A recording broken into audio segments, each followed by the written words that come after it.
Nous avons l'honneur d'avoir la visite de mon frère, mon ami, le président Faure Gnassingbé, qui est en visite de travail et d'amitié chez lui, en Côte d'Ivoire. Monsieur le Président, merci de venir nous voir.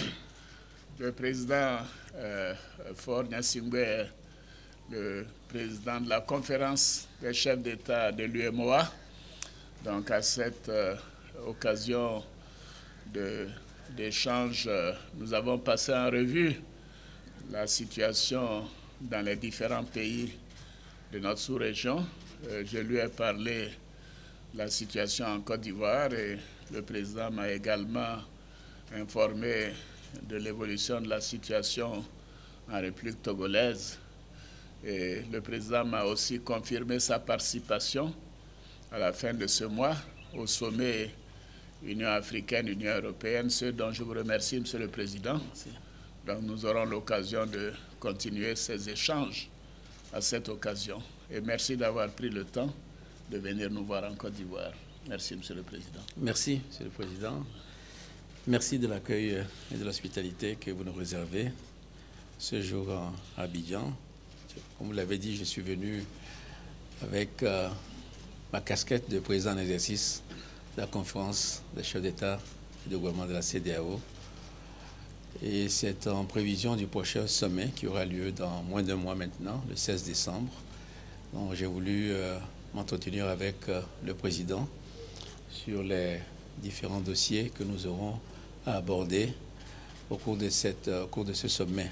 Donc ça va de la situation sécuritaire et politique dans les différents États. On va parler naturellement du Togo, comme l'a dit Monsieur le Président, mais également de la Guinée-Bissau et d'autres situations difficiles. Nous avons aussi abordé des sujets importants comme la question de l'élargissement de la CEDEAO à d'autres pays qui en ont fait la demande. Nous avons aussi parlé de la situation sécuritaire qui prévaut dans le Sahel et qui nous préoccupe tous. Donc demain, je poursuivrai mon voyage à Abuja. C'est dans ce cadre-là que je suis venu voir le président qui a bien voulu partager ses réflexions avec moi. Je me doute que vous allez me demander ce que nous avons dit. Mais je ne pourrai pas tout.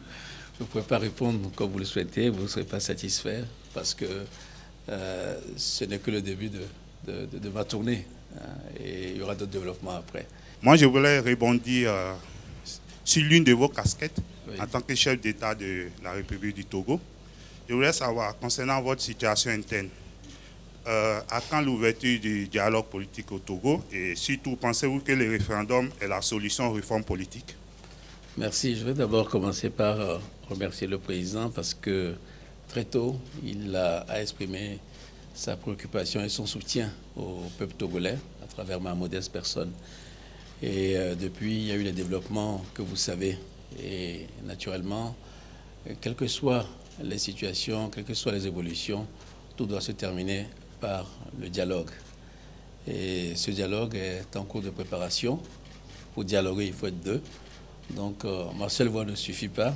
Les tractations sont en cours. Je pense que d'ici quelques semaines, ce dialogue pourra s'ouvrir. Mais je ne pourrais pas vous en dire plus puisque les discussions sont en cours avec les autorités dont nous faisons partie, mais aussi avec d'autres chefs d'État. Monsieur le Président, bonjour. Frédéric Gara pour RFI. Toujours sur ce même thème, l'opposition réclame un retour à la Constitution de 1992, il me semble. Est-ce que vous pensez que c'est une option possible? Est-ce que c'est envisageable dans les négociations à venir? Je ne sais pas. Je pense que quand nous serons autour de la table du dialogue, nous pourrons avancer nos arguments. L'opposition dira pourquoi et comment elle présente cette revendication.